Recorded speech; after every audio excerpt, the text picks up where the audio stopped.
Buku Wahyu ini menerangkan tentang keadaan yang terjadi pada akhir zaman ini. Dan Yohanes menuliskannya. Dan firman Tuhan mengatakan ini akan segera terjadi dan harus terjadi. Tuhan sendiri memerintahkannya kepada Yohanes. Pada waktu itu Yohanes lagi dibuang di Pulau Patmos. Dan Yesus datang kepadanya dan mengatakan kepada Yohanes bahwa dia harus menuliskan apa yang dia lihat dan dia dengar. Lalu jadilah buku Wahyu ini, saudaraku. Surat ini, saudaraku, ditujukan kepada malaikat ketujuh sidang jemaat yang ada di Asia.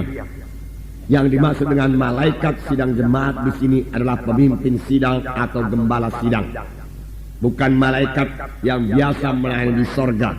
Malaikat yang biasa melayani di sorga, dia sudah melihat semuanya, saudaraku. Dia mengetahui, saudaraku, segala keadaan yang terjadi di sorga. Tetapi yang dikatakan dengan malaikat di sini, yaitu pemimpin jemaat atau gembala sidang dari ketujuh sidang jemaat yang ada di Asia pada waktu itu. Tetapi saya yakin surat ini juga berlaku bagi sidang-sidang jemaat pada akhir zaman ini, saudaraku. Karena buku Wahyu ini berlaku terus sampai Tuhan Yesus datang kedua kali. Nah, tiap-tiap gereja lokal, saudaraku, dipimpin oleh seorang hamba Tuhan, dipimpin oleh seorang gembala sidang yang bertanggung jawab kepada Tuhan. Jadi Tuhan bicara kepada gembala sidang itu. Tuhan bicara kepada malaikat sidang jemaat itu.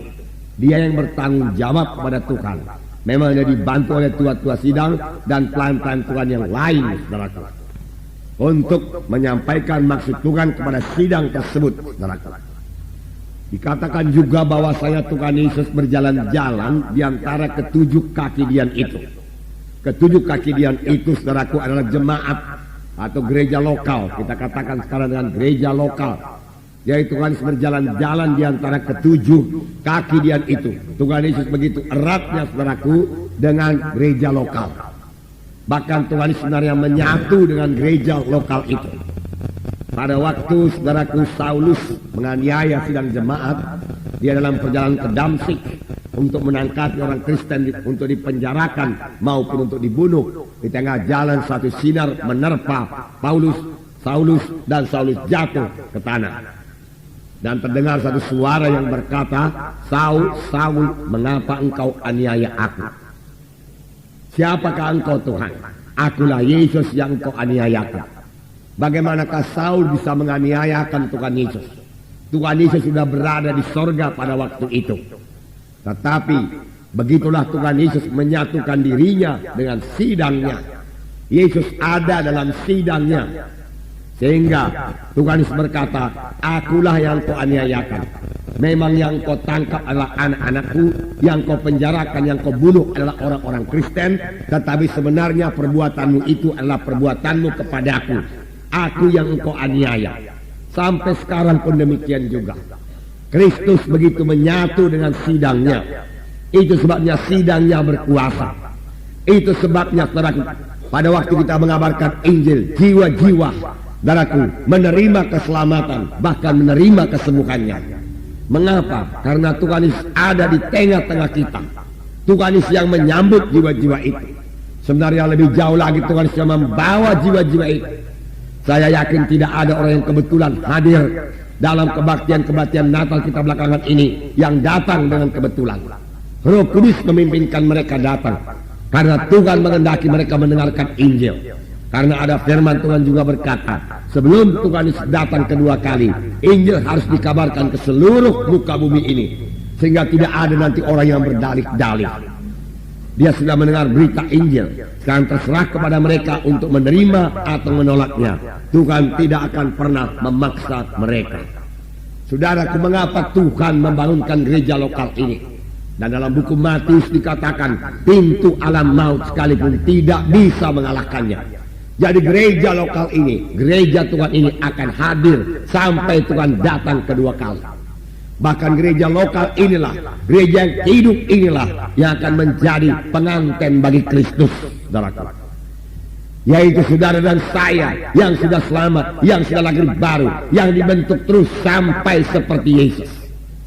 Dalam pembacaan Alkitab kita beberapa waktu yang lalu, dalam 1 Yohanes pasal 2 ayat 6 dikatakan, barang siapa yang ada di dalam Yesus, dia harus hidup sama seperti Yesus hidup. Memang ayat ini sebagai satu tantangan kepada kita. Kalau kita memakai pikiran manusiawi kita, rasanya tidak mungkin kita hidup sama seperti Yesus hidup. Bagaimana mungkin kita ini manusia biasa hidup sama seperti Yesus hidup? Tetapi firman Tuhan tetap ya dan amin. Standar Tuhan tidak pernah turun. Tuhan minta kita hidup sama seperti Yesus hidup. Berarti kita bisa hidup sama seperti Yesus hidup. Mengapa, saudaraku? Bagaimana firman Tuhan 2 minggu yang lalu saudaraku dikatakan, orang yang ada dalam Kristus tidak berbuat dosa lagi. Mengapa? Karena benih Allah tinggal dalam dia. Kita sudah lahir daripada Allah. Ada kehidupan Tuhan memasuki kehidupan kita. Dengan kehidupan daripada Tuhan itulah kita mengalahkan dosa. Sehingga dosa, maka setan tidak berkuasa atas hidup kita. Dalam kebaktian-kebaktian Natal, jiwa-jiwa ditantang untuk bertobat, meninggalkan semua dosa, meninggalkan semua kebiasaan-kebiasaan yang jelek. Banyak di antara mereka berpikir, saya tidak akan sanggup meninggalkan kebiasaan saya yang sudah begini lama mengikat saya. Saya sudah mencobanya beberapa kali, tetapi saya tidak juga berhasil. Memang dia tidak akan berhasil, saudaraku, sepanjang dia mencoba melepaskan kebiasaannya yang tidak baik itu dengan kekuatannya sendiri.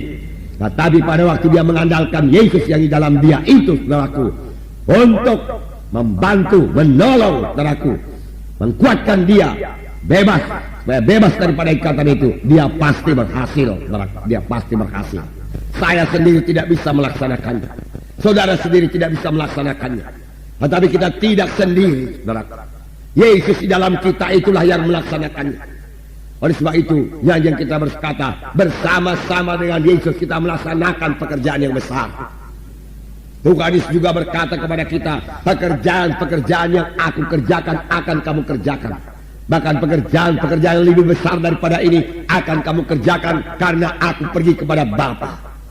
Yesus sudah di sorga sekarang, tetapi di dunia ini masih ada anggota tubuhnya yang akan mengerjakan pekerjaan Yesus. Saudara mengetahui pada waktu Tuhan Yesus berada di bumi ini, dia memakai tubuhnya berjalan ke sana kemari untuk memberitakan Injil. Dia mengulurkan tangannya menyembuhkan orang sakit. Dia memakai mulutnya mengabarkan Injil. Dia berkata, hai anakku, dosamu sudah diampuni. Memang 2 perkara barangku dilakukan Tuhan Yesus yang paling banyak dilakukan Tuhan selama dia di dunia ini, yaitu dia berkata kepada jiwa-jiwa, hai anakku, dosamu sudah diampuni. Kemudian Tuhan Yesus berkata, hai anakku, sembuhlah engkau daripada penyakitmu itu. 2 perkara ini senantiasa dilakukan Tuhan. Pada waktu Tuhan Yesus berada di bumi ini, dia berjalan dengan kakinya dan dengan tangannya dia meletakkan tangan. Sekarang dia sudah ada di sorga. Bagaimana dia meletakkan tangan? Bagaimana, saudaraku, dia berkata lagi, hai anakku, dosamu sudah diampuni atau mengajar? Saudaraku, sekarang Tuhan memakai anggota tubuhnya, yaitu saudara dan saya, yang telah menggabungkan diri dalam satu gereja yang hidup, yang telah menyerahkan diri menjadi anggota satu gereja yang hidup. Tuhan memakai sidangnya sekarang ini. Tuhan memakai anggota tubuhnya menyampaikan maksudnya yang kekal.